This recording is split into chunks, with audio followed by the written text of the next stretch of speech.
Good morning, everyone. Thank you all for making such an early start this morning to your day and for being flexible with us as we've had to transfer this event online due to our dynamic world that we live and work in at the moment. My name is Colleen White and I'm the Regional Director of Barwon South West with the Department of Environment, Land, Water and Planning, or DELWP for short. I hope you've set yourself up with some breakfast, coffee or tea and have the heater on. I too would like to acknowledge the traditional owners of the many lands we may be meeting on today. I'm myself on Wadawurrung country and have a dog barking in the background, and I pay my respect to elders past and present, the elders in our community, emerging leaders and those joining us today. And Karina has just very kindly moved her camera around to look at that beautiful vista. The Wadawurrung Traditional Owners Aboriginal Corporation, as the traditional owners, have played a strong role in the development of the draft Central Geelong Framework Plan. Through this piece of work, the Wadawurrung will describe and determine their influence in the implementation of the Framework Plan and design excellence in Geelong. When the invite list for this event was coming together, it became very evident that Geelong hosts significant talent, innovation and investment in the future. I welcome representatives from the planning, real estate and development industries, the health and education sectors, as well as events, arts, retail, tourism, and of course, those who advocate positive change for Geelong. I would like to thank you all for joining us today, and I would also like to welcome the Geelong Authority members, along with the City of Greater Geelong Mayor, Deputy Mayor and councillors that are here with us this morning. DELWP is one of 3 state departments that are working with the City of Greater Geelong to deliver on projects from the Revitalising Central Geelong Action Plan. Our colleagues from Regional Development Victoria, Department of Transport and Council are here with us today. Our partnership continues to grow, including a close relationship with the Wadawurrung Traditional Owners Aboriginal Corporation in co-designing projects and their delivery. Today's agenda is about the panel talking you through the framework plan and the proposed controls through a question and answer process. The development of the framework plan has been led by the state government through DELWP's planning division in line with their responsibilities under the Planning and Environment Act 1989. We'll also talk through the process to make a submission through Engage Victoria. Just a small bit of housekeeping before we get underway with the panel. We invite you to keep cameras on as it's nice to see who is in the virtual room. To help us manage the session, all microphones have been disabled except for the speakers. Please feel free to post questions through the Q&A function. Due to time constraints of the morning, we won't be able to respond directly to all questions today, but all of the questions posted will be reviewed by DELWP officers, and where needed, the written FAQs will be updated on the Revitalising Central Geelong website. Please note, however, your feedback on the framework plan should form part of your submission to the advisory committee. Now, I'd like to introduce you to the Chair of the Geelong Authority, Diana Taylor, who is our MC for this webinar. Many of you will know Diana through her numerous leadership roles in Geelong. Diana has been a member of the Geelong Authority since 2017 and was recently appointed as the Chair, bringing a wealth of experience in board and director roles, as a business owner and a lawyer. Thank you, Diana. Thank you very much, Colleen, and good morning, everyone. And I also wish to begin by acknowledging the traditional owners of the lands upon which we are meeting this morning. Pay my respects to elders past, present and emerging.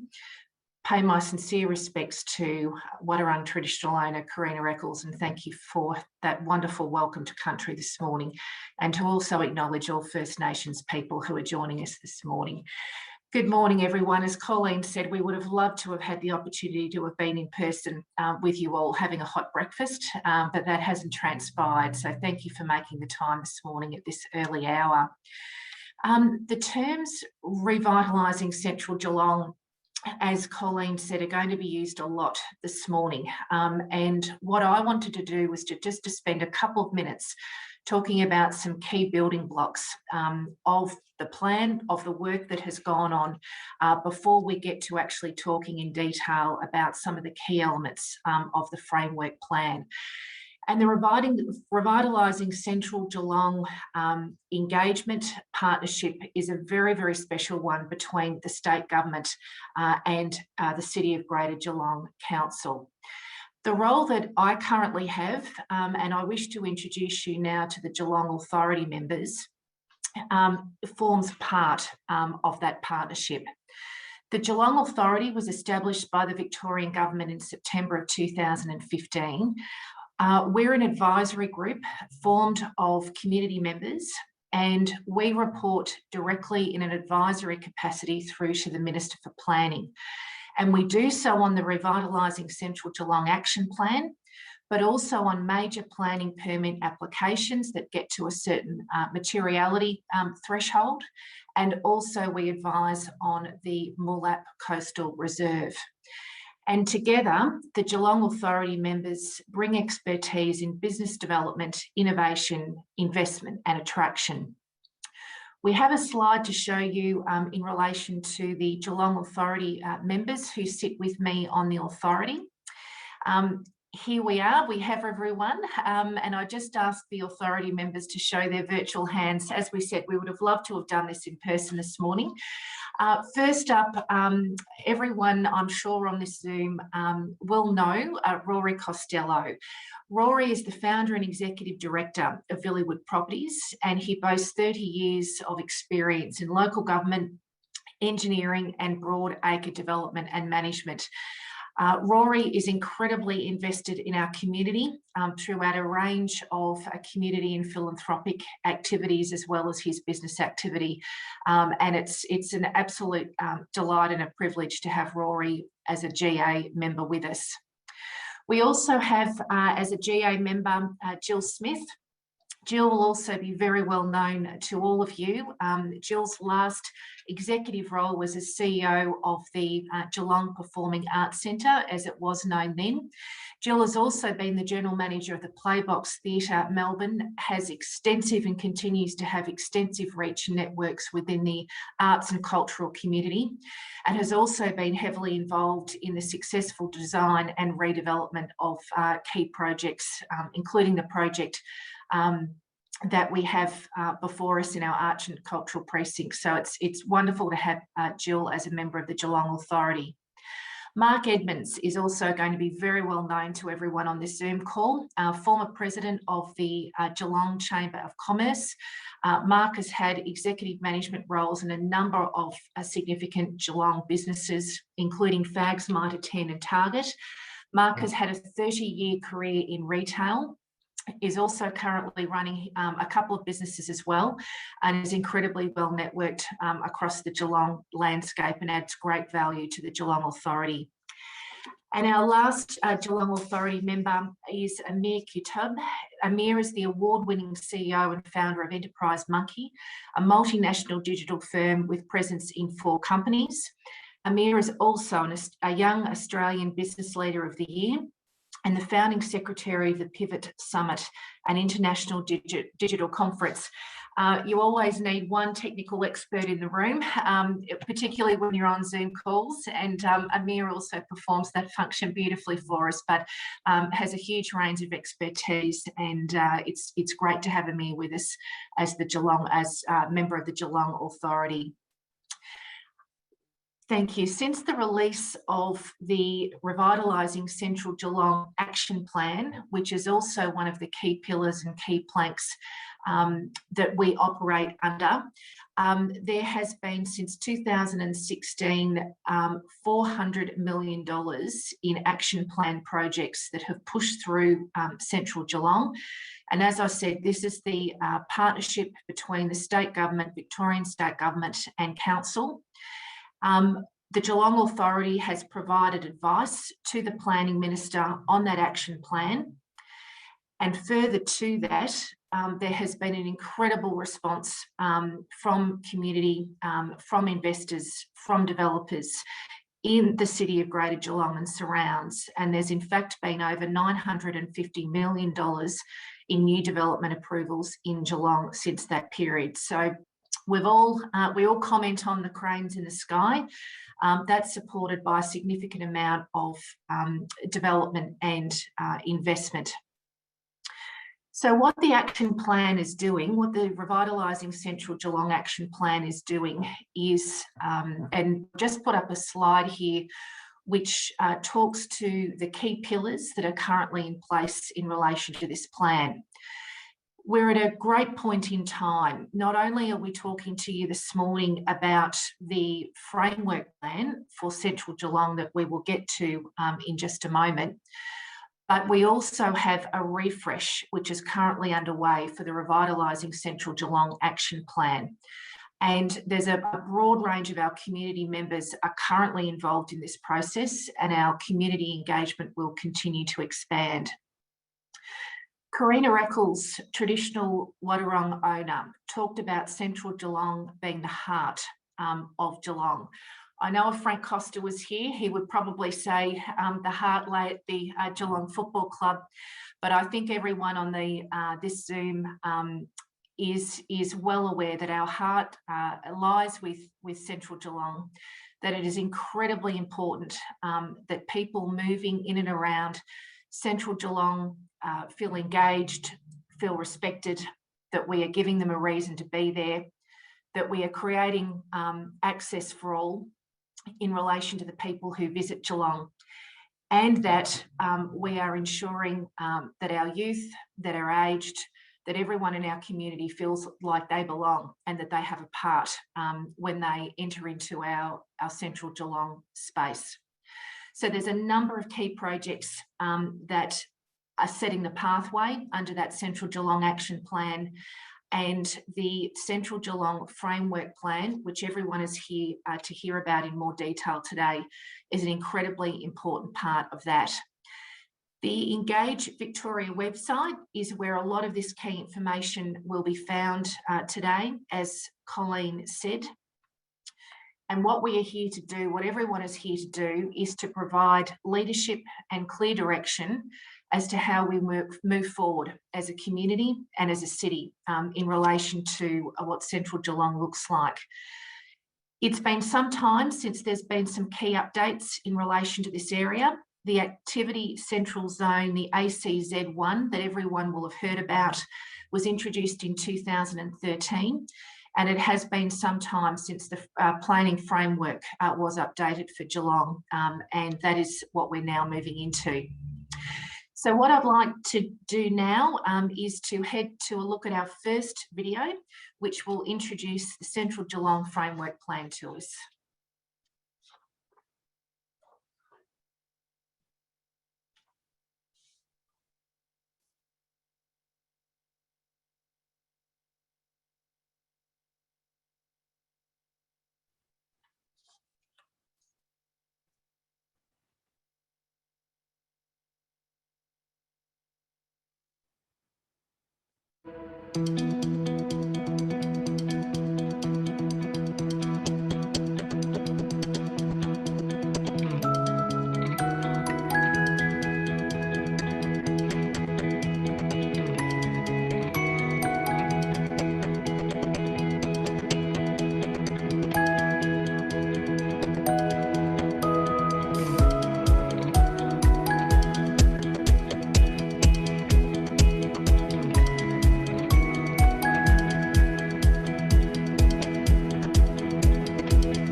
have a panel of experts who have joined us today who are going to be taking us into a deep dive with respect to the framework plan and providing everyone on this Zoom with significant information about its content, about its purpose and the way in which the framework plan has been formed. And as we've emphasised, the framework plan is in draft at the moment, and we're going to be talking about the consultation period a little bit later on.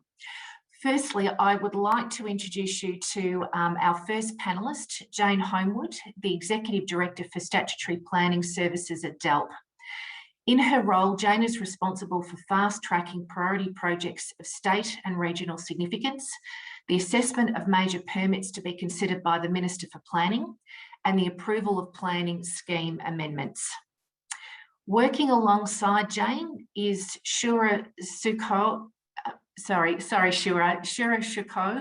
the project manager for the framework plan. Shura has brought to this project her experience and expertise in planning and development, having started her career as an engineer and following her heart into planning. We also have with us this morning, as part of our panel, a key consultant to this framework plan project, Rob McGowan, the founding director at MGS Architects. And Rob is also an adjunct professor and professorial fellow. Rob provides technical expertise in urban design and architecture, both as a fellow and a practitioner. And we also warmly welcome Dr. Jonathan Daly this morning. Jonathan is the Manager of Urban Design and Heritage at the City of Greater Geelong. Jonathan is the city's design champion and brings international and local perspectives to the future planning for Geelong and the region. And just before we get started with the panel, I'd like to show you another video that visualises the emerging precincts and our potential future city skyline.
Good morning, Rob. Great to have you with us this morning. Thank you for joining us.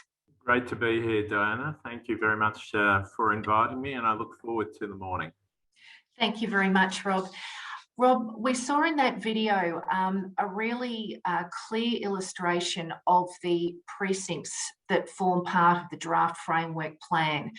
They're deliberative in their purpose, and I know that you and your team have been working with a significant amount of information and data in order to be able to form what we're now terming precincts. We'd love you just to start the morning by taking us through that process, what those processes mean, what the precincts mean, and how they've been formulated. Yeah, look, I'd love to do that.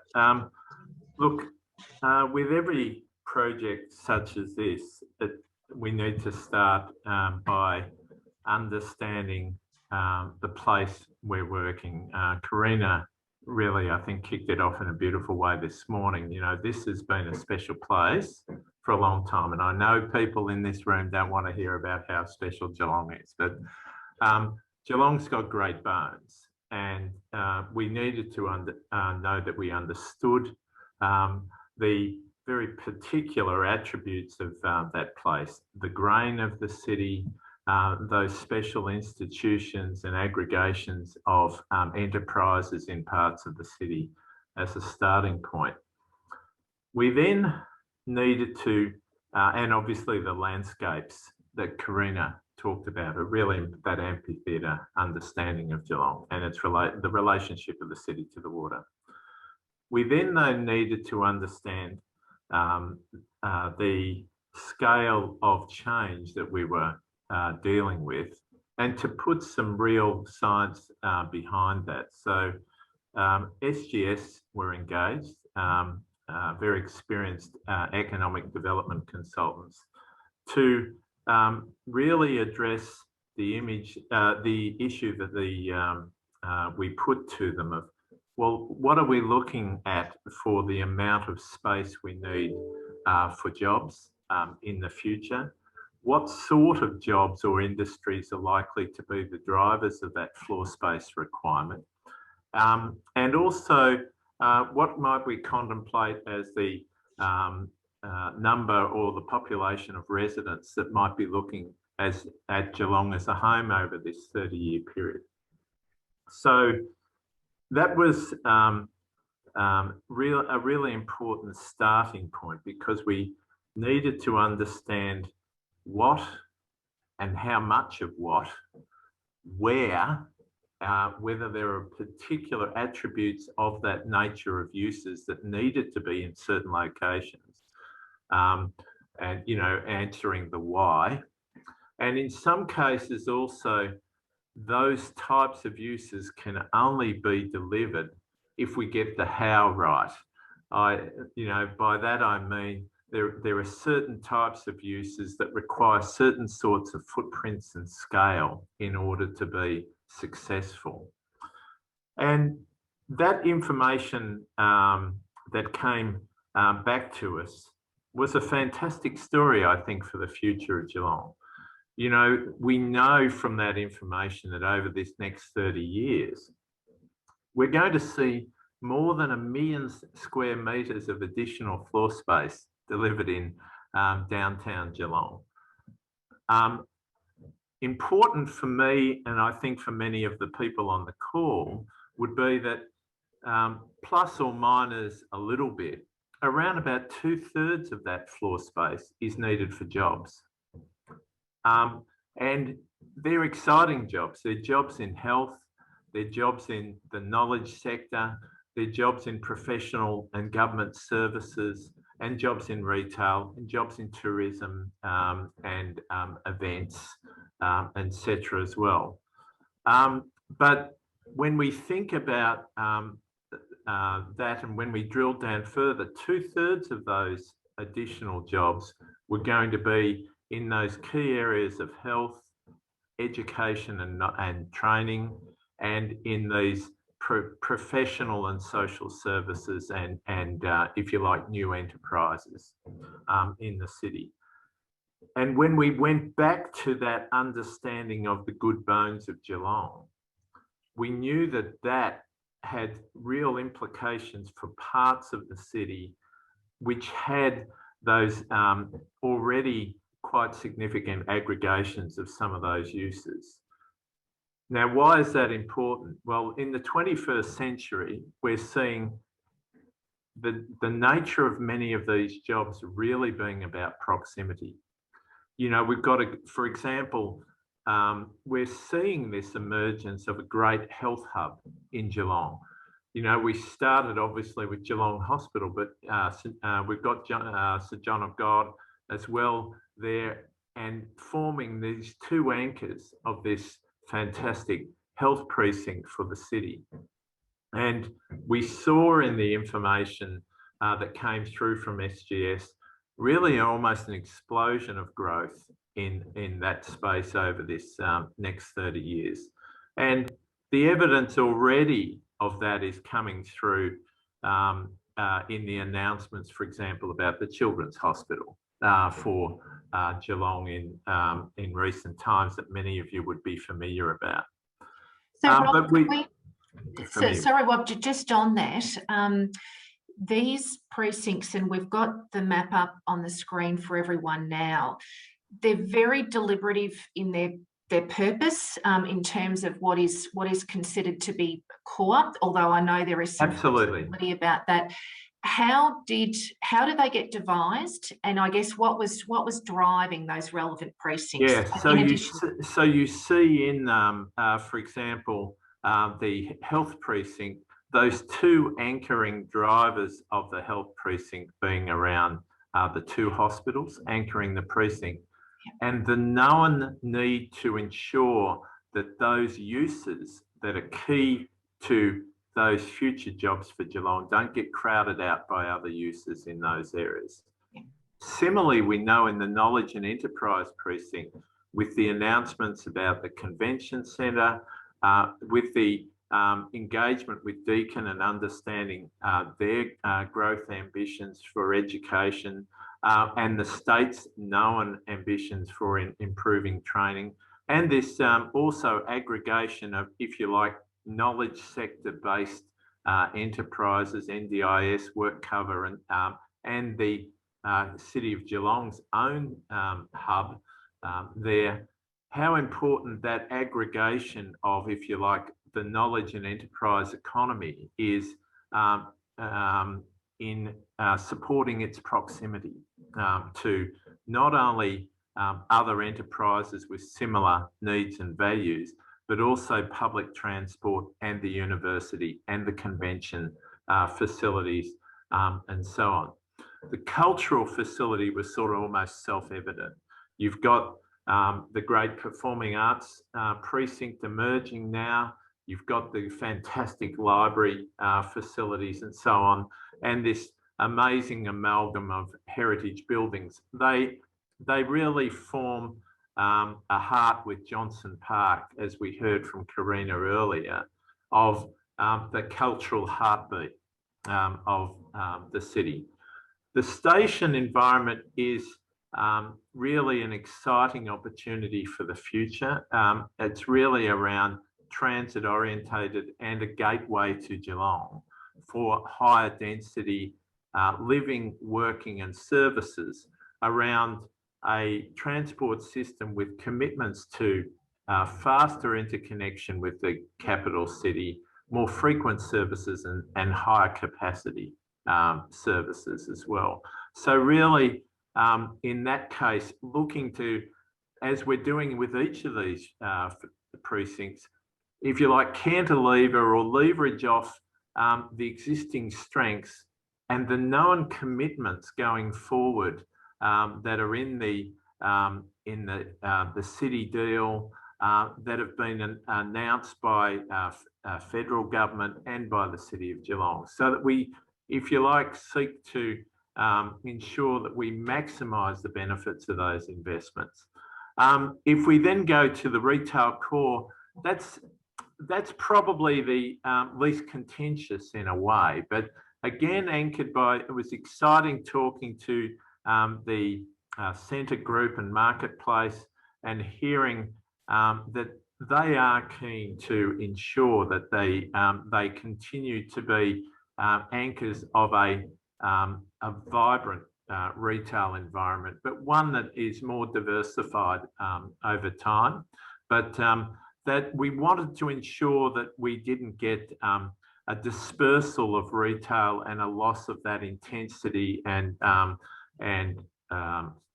if you like, rich customer experience that is delivered in and diversity of choice in downtown Geelong. And the final piece of that core puzzle in terms of the significant uses is the West Village. We're recognising that as we're bringing more residents into the city who are looking for different choices, if you like, from detached housing, etc., as a place to live, we need a location where we can attract key workers to the core, where we can deliver affordable key worker housing as part of that mix, where we can deliver, if you like, innovative models of housing into the future. And the West Village, with its proximity to all of these jobs and the cultural choices and the retail choices that we've talked about, really bring that 24-hour presence into the city, as well as the convenience to great schools, the waterfront and so on, and of course your beloved football team. Although that might be a tougher conversion for some. And located a little outside Central Geelong. Yeah, and of course at the front of that amphitheatre is the stage of the waterfront, and what a remarkable asset to have right at the gateway to the city, and really one that needed to be acknowledged in this plan and considered as part of that. So those anchoring elements that we talked about drove what, where and why. What we also needed to do, though, is overlay that those capacity understandings to see how could we ensure that we could deliver the types of uses in that space that reinforced, if you like, the core purpose of each of those precincts, delivered the growth in jobs that unashamedly we are trying to ensure are ensured for Geelong into the future. So that was a really key thing for us that led to the scale in each of these areas, and then standing back and seeing, have we landed this right as a response to what is special about these areas, that we're delivering a coherent vision for all of Geelong, that it's an equitable vision for all of Geelong, so that it's not, if you're a developer in one area, you win, if you're in another area, you lose. But what it's trying to deliver here is real certainty in about giving cues about what, where and why, if you're interested in investing in a particular part of the market. Fantastic, Rob. Thank you for that clarity. Just a second question for you that I want to touch on.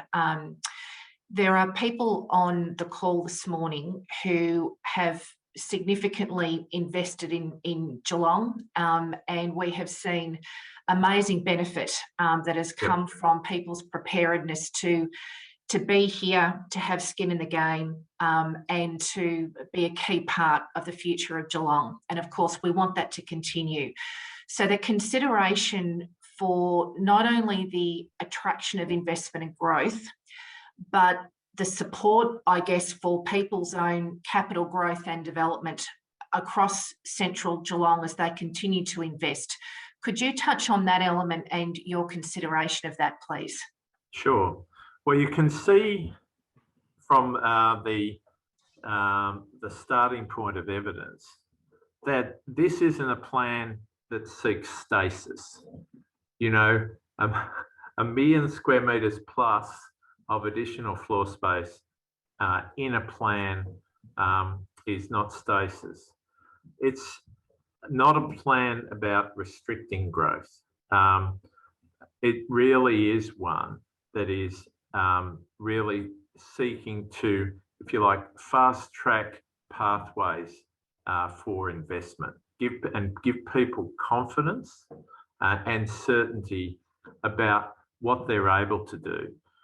There's a suite which we'll talk about later of controls that have been put in place that have got preferred and sometimes mandatory heights, but which are really evidence on the types of uses that are being delivered around these core neighbourhood purposes around Victoria, Australia, and already in the region. So, but it's also about protecting the investment that many people have made in the city over a long period of time and ensuring that we don't get cannibalising, if you like, of the benefits for many by one in the future. So that's sort of, if you like, at a broad level, without drilling into individual sites or precincts, how we've thought about it. Fantastic. Thank you, Rob. Rob, I am going to come back to you, but before we do that, we've got 2 more videos to show everyone now. The first video is about some of those planning controls, and the second video talks to us about capacity.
I'm now going to go to Jane. Good morning, Jane. Great to have you with us this morning.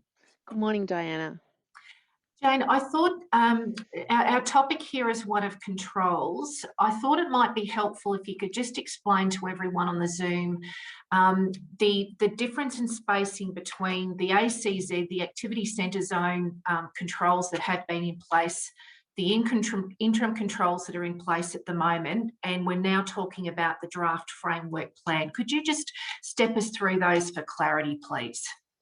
I will. I'll just start off though by Diana by just introducing for everyone that this was really driven by the Minister of Planning. I mean, great cities don't come about just by chance. They come through really careful planning.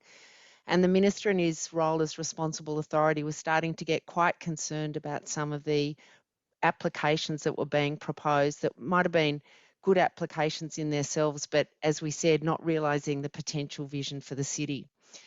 The other thing I wanted to mention was that Central Geelong is expected to grow to have a population of 12,000 people by 2050, which is a six-fold increase, again reinforcing how important it is, as Rob has outlined, to carefully plan the city and make sure that the growth is going to be to the greatest benefit of the city. And I'd just like to take this opportunity to thank the team for all their work and reinforce how we're really keen to hear back from this audience on the proposed development.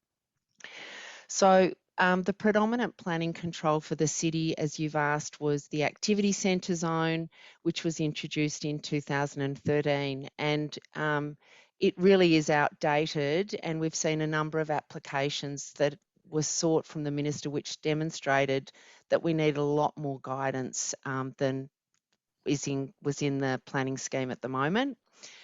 So this has resulted in a number of development approvals that really limited regard to public amenities. So a key driver of the work that Rob and the team have been doing is making sure that we limit overshadowing, we manage wind, and we ensure that everyone can get benefit of those beautiful views to the bay, and that the public realm as the city grows is enhanced rather than, as the Minister always refers to in central Melbourne, some of those wind-blown areas down of Elizabeth Street, through not carefully managing the impact on the public realm, making sure there's sun access and that we don't have wind corridors.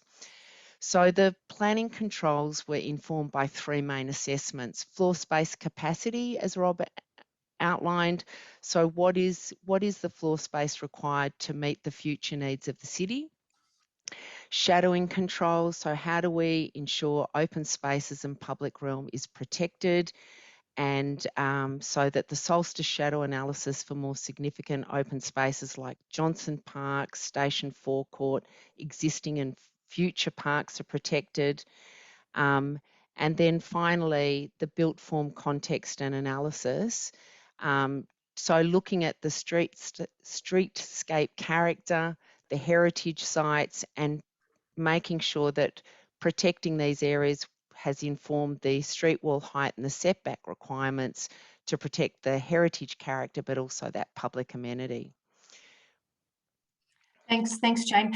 I know that heritage with respect to building a built form is incredibly important for the people on the call. Could you just go into a bit more detail about how the framework plan will be seeking to protect and enhance what we have?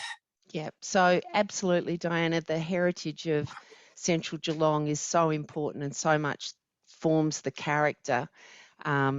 So the heritage has been given a lot of credence by the Central Geelong Framework Plan, and it makes strong directions for the next steps to progress the Wadawurrung design in country document, which if prepared will be the first of its kind in Victoria. This is a result of conversations we've had with the Wadawurrung and continue to have until the finalisation of the Central Geelong Framework Plan. Once that's finalised, the design in country plan should be embedded in the planning scheme to ensure there is a statutory weight in the document and for the future development application.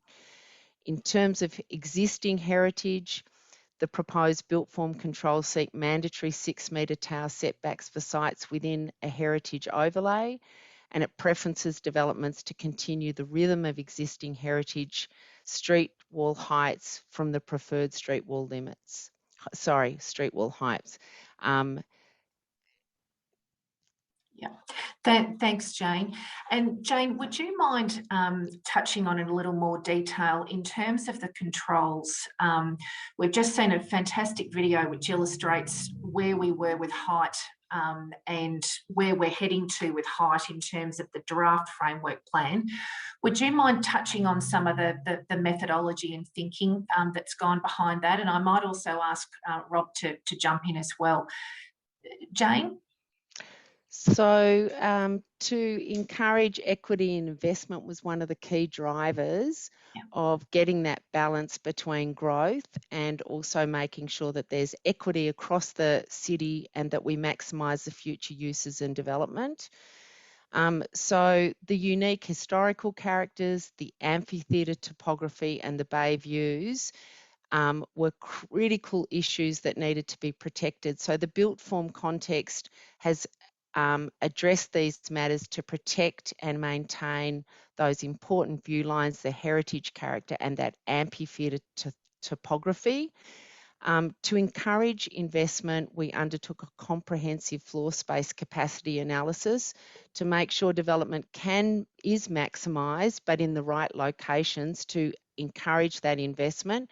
And also, as Rob outlined, in those precincts that we get that concentration of development so that in fact it attracts and builds further development.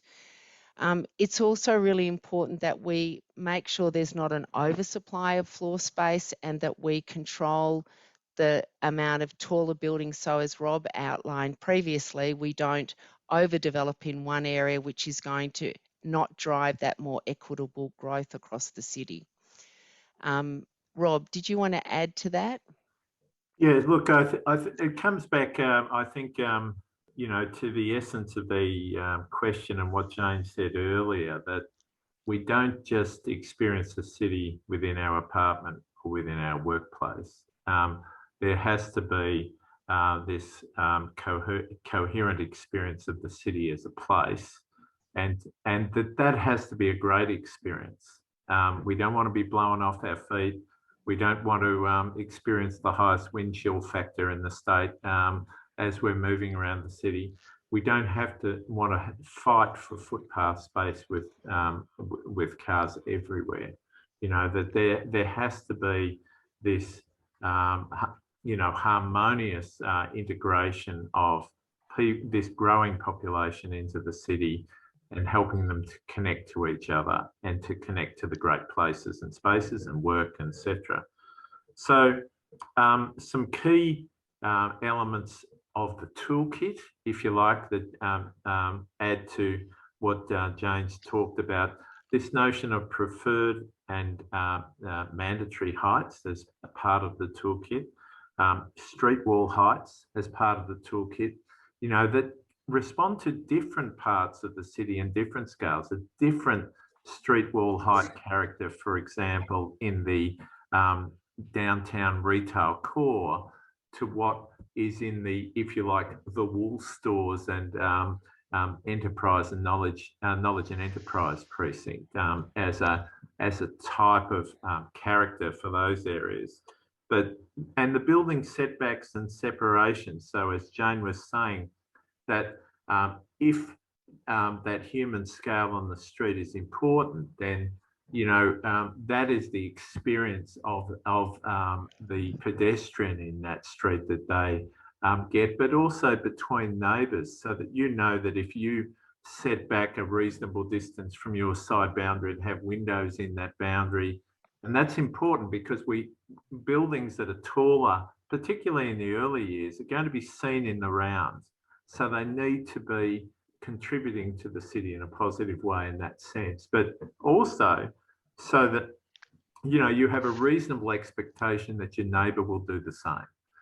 And so that you will both have good amenity. And if people are investing or living in apartments or office space, whatever it is, that they're going to have truly high quality outcomes. And all of that obviously underpinned by the fact that we want to support Geelong's status as a UNESCO Centre of Design, a City of Design. It's hard won by many generations into the millennia of people who have carefully curated Geelong. We owe it to them and to the future to get it right. Thanks, Rob, and thank you, Jane. A lovely segue to you now, Shura, in relation to some of those planning applications that are in the system at the moment. And I know in your role at DELWP, you work very closely with our community members who have lodged applications. For people who have applications in the system at the moment, what does that mean? Thank you, Diana, and good morning, everyone. So yes, the interims will have an impact on any development applications that we have at the moment. The interim planning controls did introduce mandatory overshadowing controls for existing and future open spaces, mandatory wind impacts assessment, as well as introduced preferred maximum building height in areas where they didn't have any. So any live applications will now need to come in line with that, and any new development applications will also need to come in line with that until such time the planning scheme amendment for the refresh planning controls are implemented, hopefully at the end of this year. However, I would note, Diana, that the department has found that the introduction of the interim controls have somewhat paused developments because of the way in which we're delivering this work. This is a very expedited process to get refreshed controls for Central Geelong.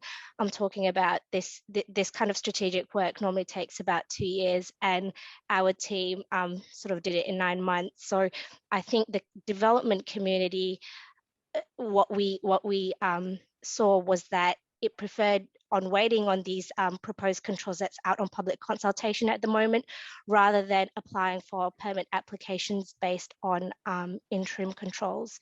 I would, if you don't mind, Diana, note that encourage everyone on this call to review the draft planning scheme amendment that's out there for public consultation, because what you'd see in the draft controls at the moment is that the ACZ is seeking a wider area and realign built form controls based on refreshed precincts as opposed to these older precincts where the interim controls were based on. So for example, in the station and knowledge and enterprise precincts, there were a lot of 28-metre preferred maximum building height. We have now realigned that to be appropriate to 42 and 60 metres. Fantastic. Thank you very much, Shira. And I'm going to come back to you in just a moment. Sure. But before I do that, I wanted to now head to Jonathan Daly. Jonathan, thank you for joining us this morning.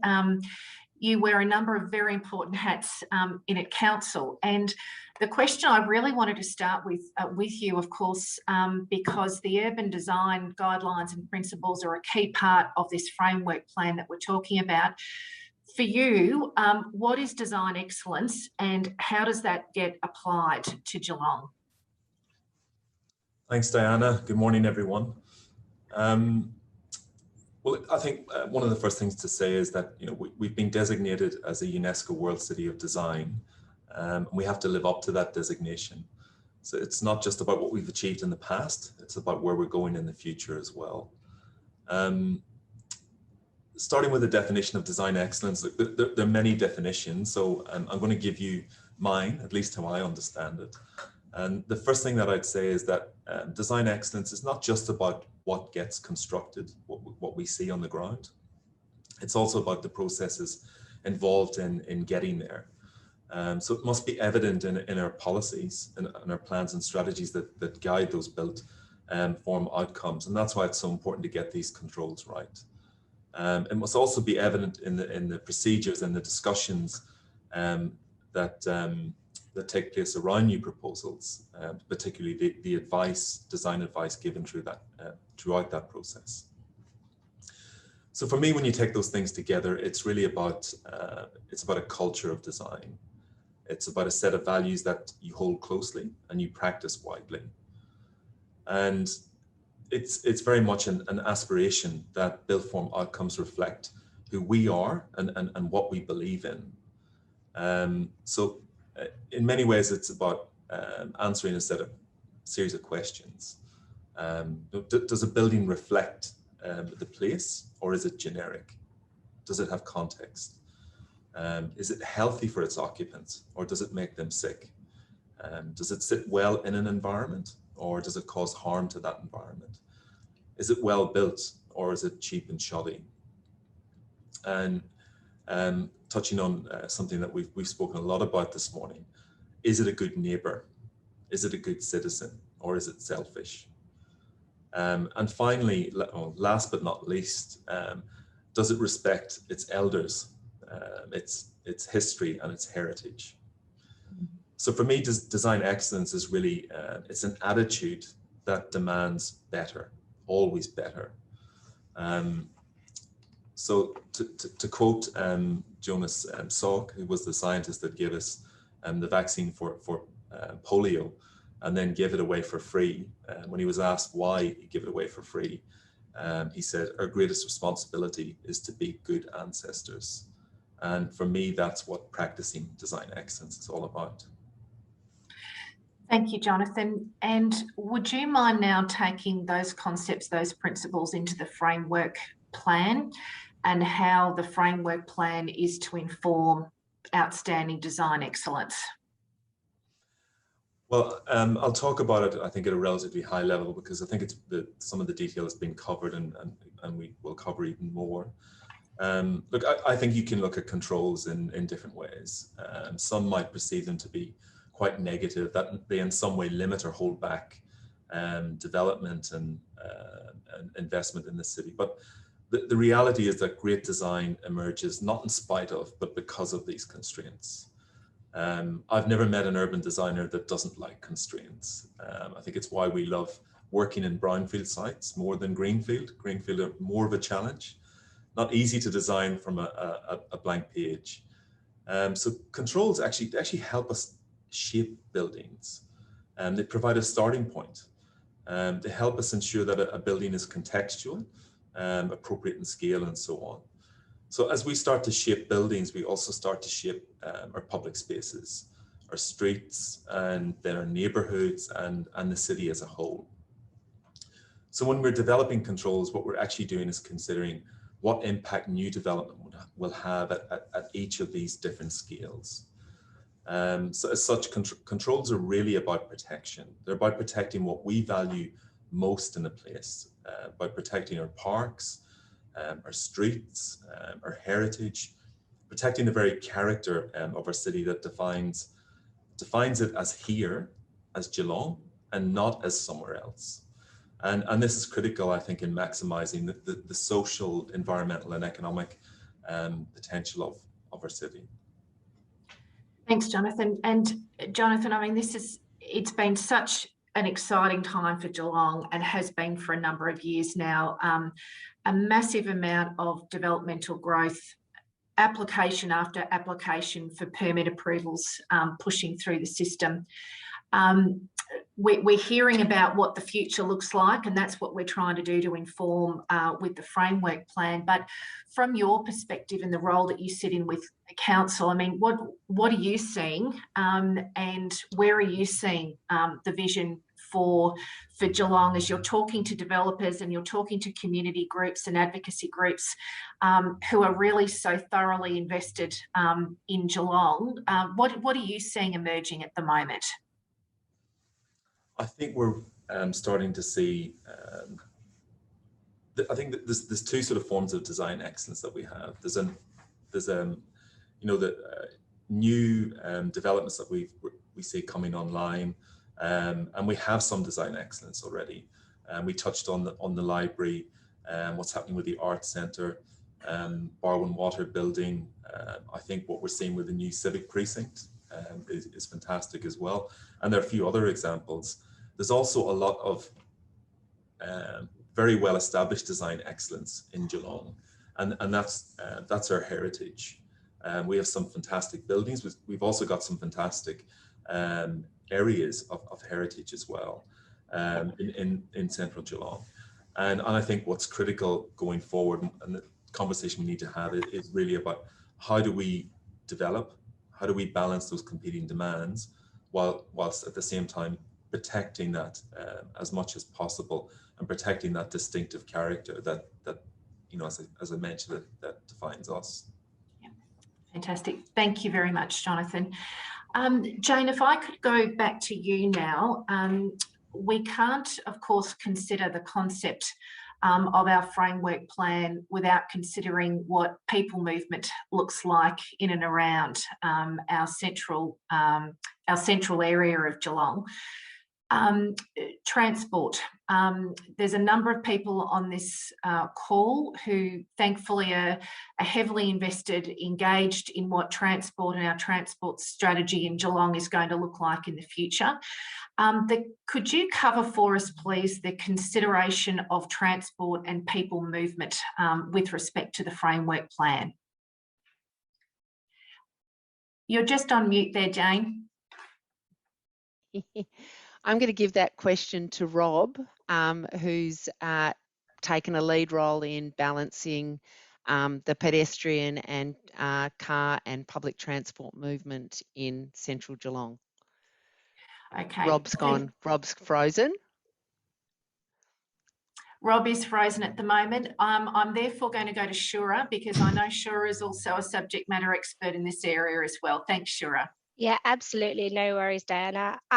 So the framework plan does address and provide objectives regarding transport. So we're talking about car parking, we're talking about, you know, the imminent bus station, bus stops and bus interchange issues, as well as designation of road hierarchy in and around Central Geelong, because that work is sort of old now when we started the strategic work. As part of that process as well, we reviewed everything that's at hand, but we also commissioned our own transport and movement consultants by Movement and Place to review this work as well. The key thing to note is that unlike land use, built form and open spaces, the framework plan can give directions and objectives with regards to transport, but the ACZ cannot fully address transport issue, because the ACZ, when I say the ACZ, sorry for those on the call, the activity centre zone does not have the statutory power to control transport matters. So I guess in essence, what we're trying to say is that the framework plan gives the directions to resolve these matters, but it needs a wider conversation with the Department of Transport, with the City of Greater Geelong, because they are responsible for those assets in Central Geelong. So what we're hoping to do with regards to this work is that we give land use and built form directions, but with regards to transport and movement, we're hoping that we can get DOT and council along with us to get to that vision and direction that the framework plan sees transport and movement happening in the next 30 years. Thanks, Shira. And critically, of course, car parking is an important part of that. Would you please touch on that for us?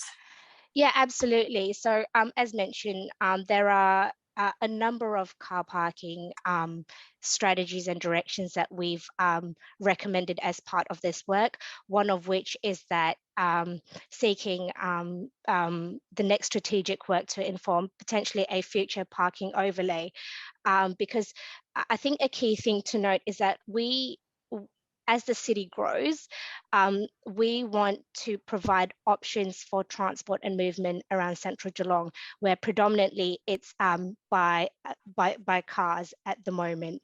So there are strategies and recommendations to put car parking hubs at the periphery of the city, so that people are they can move around the city a lot easier by foot or by bicycle or other modes of transport. But again, Diana, that requires the next level of strategic work, and again, partnership with the Department of Transport and Council, because they have the responsibility over those assets within Central Geelong. Thanks, and Shira. Diana, I will Rob. apologise. I will apologise for avoiding the question earlier by going offline. We understand, Rob. Would you like to make any comment on the transport matter? Look, I mean, transport is always one of the big wicked problems to deal with, because people see a plan and think it's going to happen tomorrow. What they need to understand is these things happen incrementally, and in the cities that we see wherever we go in the world, we experience them differently to what we did 10 years ago, 20 years ago, etc. In Geelong, we're seeing the government putting money into spending on rail, for example, at a different level to what it has historically, you know, to increase frequency and the types of employment that it's attracting to, and the nature of change in the city with more people living in the city will mean that more people are walking between areas, and those close micro relationships become more important. So we'll just see incrementally over time the proportion of different sorts of movement changing, and we'll also see the impact of technology. We've already seen it with Uber. We're starting to see it with electric bikes. We're certainly seeing it with the speed of public transport. You know, those things will all influence how we move around, as does the e-commerce and all of those initiatives. So the city needs to respond to that and be on the front foot. The planning needs to be on the front foot on that as well, to get all of that balance right. Thanks very much, Rob. Jane, I'm going to head to you. We heard from Rob earlier and yourself regarding the use of the terminology maximum building heights and preferred maximum building heights. Would you mind touching on that and explaining further what that means, please? Yeah, so as explained, Diana, there are going to, and everyone on the call, there will be some mandatory heights, and they are really to protect those critical areas for protecting the public realm. And then there are areas with preferred building heights to achieve design guidelines that are outlined in the framework plan, but there's some flexibility. So we really want to maintain or keep those mandatory heights to those areas that are most critical for the public realm, whereas there's more flexibility in areas that will need meet design objectives. Thank you. And Rob, could I ask, did you also want to comment on that matter? Oh, look, I think, and it touches a bit on what Jonathan talked about earlier. This isn't just a document that protects, it also is a document that proposes. You know, there's parts of the city that are going to be radically transformed by this plan, what's happening around the station, etc. But for example, we're wanting to frame the parks. We're not turning our backs on them, we're framing the parks, but we're ensuring they're great places to be. We're wanting the streets that are key streets that connect key destinations to be comfortable to be in, etc. So, you know, we're unapologetic about saying that the public good has to be number one, but we're demonstrating that can come with quite radical change in some parts of the city and really well-mannered change in other parts of the city. And in some cases, change that just continues to advocate for example, Geelong to have one of the great health, medical and recovery precincts in the world. You know, there is no reason why Geelong won't be that in the future. Thank you, Rob. Jonathan, my last question for you centres around where we really first started with Karina Eccles' Welcome to Country and the work that you are doing with our Wadawurrung traditional owners and what that means for design and what that means for urban design in terms of what the city may look like in the future. Would you mind talking to us about some of the work that you've been doing in that area and with our Wadawurrung traditional owners and what that might mean for the future? Thanks, Diana. Yeah, this is a really exciting and groundbreaking project.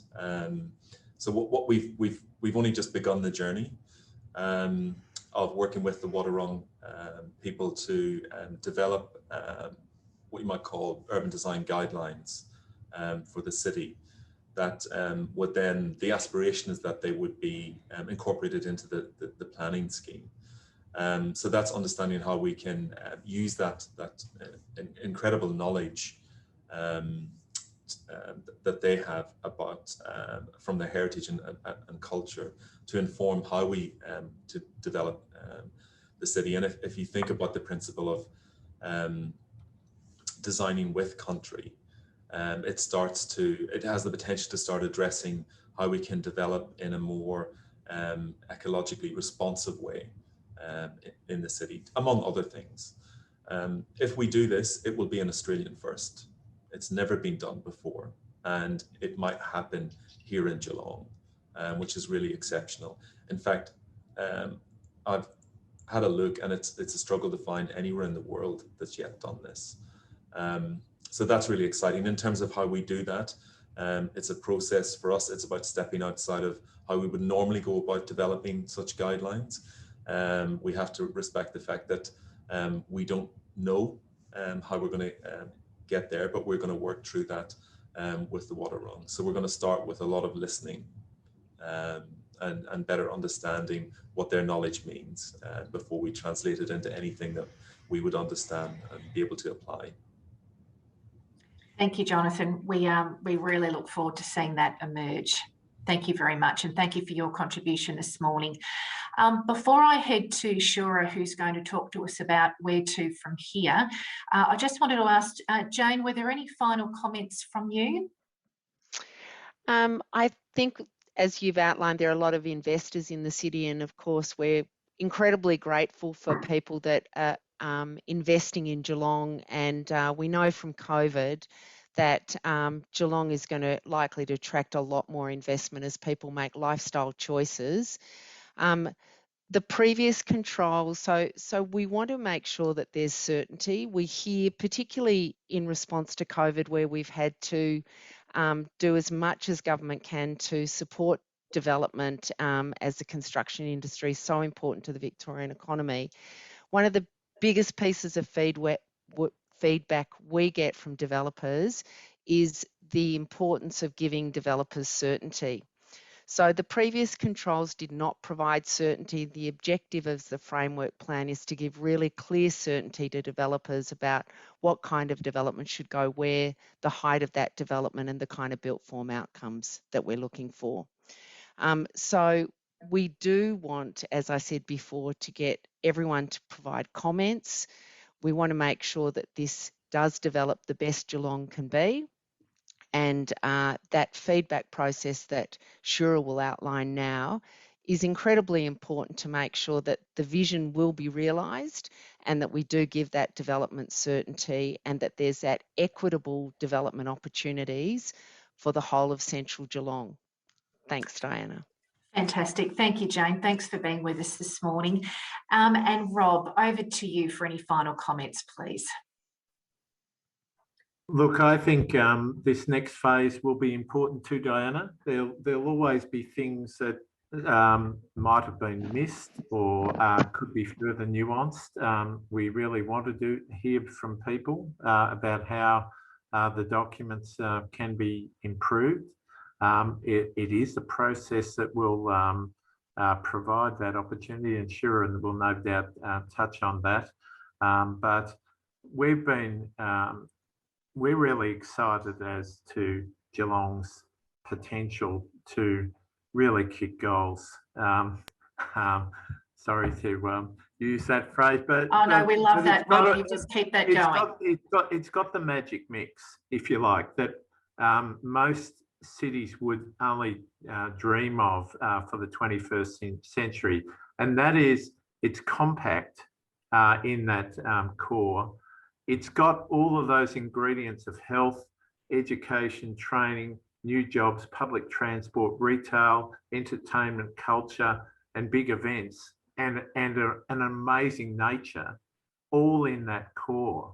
I mean, you know, there's only a handful of great cities in the world that have got that sort of ingredients. So it's well placed to really do well, and we've been very, very excited to be part of that.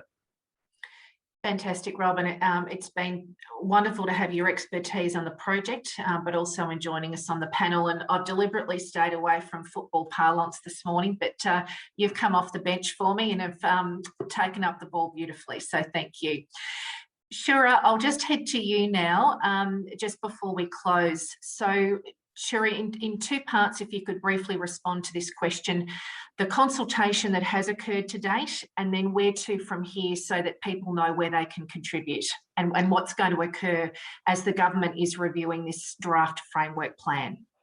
Sure, Diana. So we've done a number of consultation process as part of preparing this work that included reviewing existing strategic work that's been undertaken by City of Greater Geelong as well as state government. But the framework plan goes the next step further as we've had key stakeholder workshops sort of throughout August and September to hear what they'd like to see realised in Central Geelong over the next 30 years. The Revitalising Central Geelong partnership, as well as the Geelong Authority, have been part of this process with us because we know you are the key expert matters with anything Geelong. With regards to the current public consultation process at the moment, we've sent a letter to every property owner on Council's rates database. We've released documents online, and we have opened up a customer contact centre for anybody in the community that wants any information really about the information that's been put out on public consultation through Engage Vic. That's the first part of your question, Diana, so I'll go on to the second one. So as many would know on this call, public consultation has commenced and it will end on the 7th of July. It is really, really important that those who would like to influence the final document of the framework plan as well as the planning scheme amendment make a formal submission through the Engage Vic website. So they've got prompts to make sure that your submissions are formalised and seriously considered at the advisory committee. On the 26th of July, there will be the directions hearing undertaken by the advisory committee. For those that don't know, a directions hearing basically is to determine how many submissions would then like to be publicly heard, do a bit of timetabling, and if there are any matters that can be addressed prior to going through the main full hearings. So the public hearings are set to commence on the 9th of September. We don't envisage this to go any longer than 6 weeks, but again, how long is a piece of string? I think that's really dependent on how many submissions we receive on the draft work that's out at the moment. After that process, the advisory committee will consider all submissions, be it through papers or through their public hearings. And then they will take about 40 business days to consider those submissions and make their recommendations to the Minister for Planning. Once that report has been submitted by the advisory committee, I believe that the Minister has intentions to finalise the framework plan either by the end of this year or the very early parts of next year. That's it in terms of the process, Diana. Fantastic. And just that website again that people can get into, Shura? It's if you just put in Google CGFPAC, that would be the first thing. So it's the Central Geelong Framework Plan Advisory Committee. It's on the Engage Vic website. So please Fantastic. make your submissions. No worries. Thank you very much. Thank you, Shura. Thank you, everyone. And just before I hand back to Colleen to close, I wanted to thank all of our panel members on behalf of the Geelong Authority, all of our DELWP partners and City of Greater Geelong who have assisted us in putting together today. We've had a number of dates and a number of transitions to get to this point, but we do hope it has been valuable for everyone. We've got a huge amount on the horizon, which is just so incredibly exciting.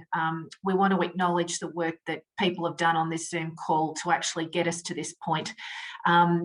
We've got a lot more talking and consultation to do, but we are so looking forward to it. We're all here because we love our city. We want to contribute to the betterment of it. And with this form of direction and this form of leadership, it's going to all hold us in good stead as we step into the future. So thank you, Colleen, and I'll hand back to you. Thank you very much, Diana, and thank you for your expert facilitation of an online panel. It's not an easy task to do, so thank you also for that. As has been outlined, your submissions are really important to strengthening and finalising the framework plan, and we encourage you to take the time to review the documents in detail and provide a submission via the website, as Shura has just outlined. We'll also be circulating to everyone on our invitation list an email on making a submission and how to contact the Geelong Authority and the Revitalising Central Geelong Partnership team. We look forward to continuing to work together on this, and please do reach out if you need any further information.